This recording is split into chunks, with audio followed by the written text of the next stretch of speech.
Alright, cool. So let's see how you make bullets. Okay, Antonio, so I'm going to show you how to make a 9mm fully assembled ammunition cartridge. Damn. So this is split up to, there's 6 stations, actually 7 stations including the case feeder. Alright. And every crank in the handle, it's going to do something in each station, so I'll kind of walk it through as the casing goes. So you pull the handle once, the casing will come in through. First one's going to be size and decap. It's going to decap the old primer. It's going to size the case as much as the sizing die can do. Put it back to reloading spec. Next one's going to actually undersize it.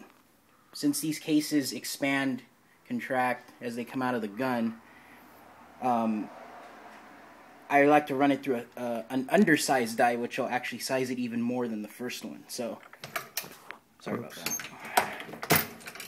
Okay.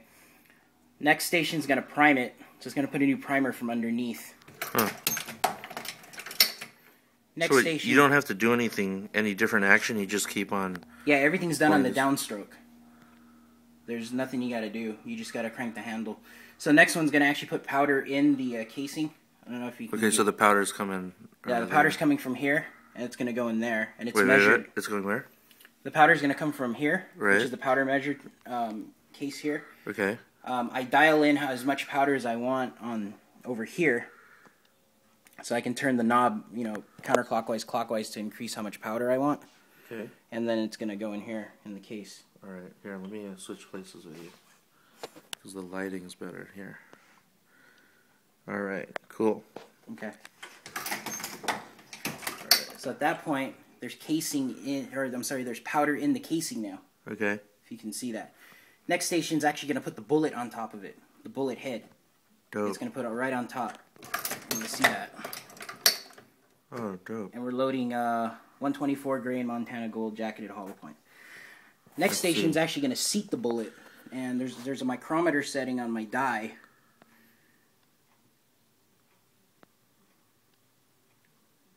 Okay, dope.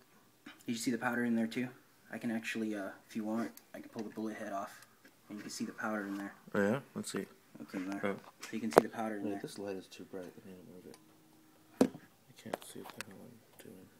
So there's the powder. And then what the my bullet feeder did is it fed the bullet on top. Oh, cool. Okay, so I'll stick the bullet back on top. Okay, so again, the next one is going to be the Cedar Die, and this is calculated with this micrometer. The reason why you want to precisely dial in the seating of the bullet is for overall length. Okay. That's crucial on some guns, because if the bullet's too long, it's not going to feed properly. It's not going to, you're not going to be able to insert it inside the magazine properly. So you got to get the right length. And usually what we would do is just take a factory bullet, measure the overall length, and then mimic that on this. So on downstroke again, that's going to seat the bullet. And the next station is actually going to crimp the bullet, because what happens is when you put powder in the casing, there's a bell die. There's actually a bell. It kind of bells out. It flares the tip so it can get the bullet. You can be able to seat the bullet easier. Just the tip? Yeah, just the tip. So the last station is going to be the crimp. That's going to crimp it, spit the bullet out, and that's it. And that's a fully assembled hot cartridge that you can load into a gun and fire. Wow, that's dope. Let's see this thing. So you can see a new bullet head, the brass is sized properly, and then you also have the new primer on the bottom. Dope. Not too shabby with the iPhone 4.